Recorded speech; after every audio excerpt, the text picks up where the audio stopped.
សួស្តីលោកស្រីអ្នកនាងកញ្ញាវិលមកតាមដានជាមួយនឹងព័ត៌មានដែលកំពុងតែកក្រើកនៅស្រុកខ្មែររបស់យើងតាក់ទងនឹងអាជី Lender ធ្ងន់កហើយទៅប្រកាសលក់ឡានលុចស៊ី570ក្តែងស្រាប់តែខណៈនេះអាជីបង្ហោះសារបាក់ទឹកចិត្តគួរឲ្យបារម្ភថាអ្នកលក់លេតាមអនឡាញដ៏ល្បីល្បាញនិងមានប្រជាប្រិយភាពនៅក្នុងបណ្ដាញសង្គម Facebook ឈ្មោះអាជី Lender ដែលមានលក់គ្រឿងក្រអូបបោះដុំនិងលក់រាយនាំមកពីប្រទេសថៃដោយដែលប្រិយមិត្តបានជ្រាបរួចមកហើយជុំវិញរឿងរ៉ាវដ៏ក្តៅកគុកក្រោយពីបែកធ្លាយវីដេអូសម្ដែងរឿងទុំទាវ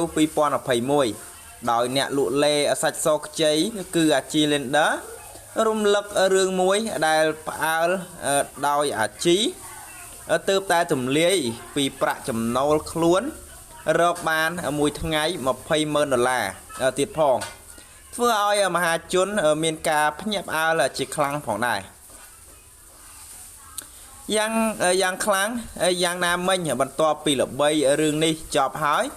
ក៏ផ្ទុះការរិះគន់យ៉ាងចាស់ដៃពីមហាជនចំពោះការថតរឿងទុំទាវ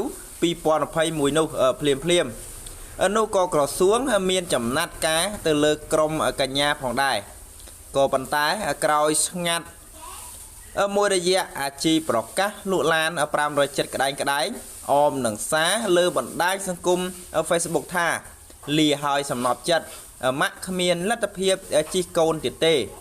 ពេលនេះម៉ាក់ត្រូវឲ្យកូនទៅគេហើយម៉ាក់សុំទោសតែម៉ាក់គ្មានជំរឿសទេ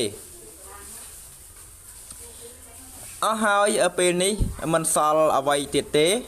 ក្រោយមកទៀតក៏បង្ហោះសារមួយទៀតថាអាជីក៏បានបង្ហោះសារក្នុង story របស់នាងផងដែរដោយរៀបរាប់ថាទីបំផុតខ្ញុំត្រូវចុះចាញ់ហើយពេលនេះខ្ញុំអស់ពីខ្លួនហើយខ្ញុំត្រូវចប់ត្រឹមនេះបាទអញ្ចឹងនេះគឺជា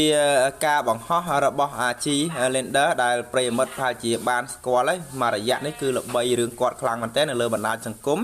ដែលផ្ទុះការរិះគន់តាក់ទងនឹងការសម្ដែងរឿងទុំទាវបាទដែលធ្វើឲ្យប៉ះពាល់ដល់សាសនាប៉ះពាល់ដល់វប្បធម៌ជាតិរបស់យើងបាទហើយបច្ចុប្បន្នថ្មីនេះស្រាប់តែប្រកាសលក់ឡាន570បាទហើយមានការសរសេររៀបរាប់ភាពលំបាកត្អូញត្អែបាទជាច្រើនបាទអញ្ចឹងអរគុណច្រើនណាបងប្អូនអ្នកគ្នាសូមបញ្ចប់វីដេអូនេះតែត្រឹមនេះហើយយើងនឹងជួបគ្នានៅវីដេអូថ្មីជាបន្តទៀត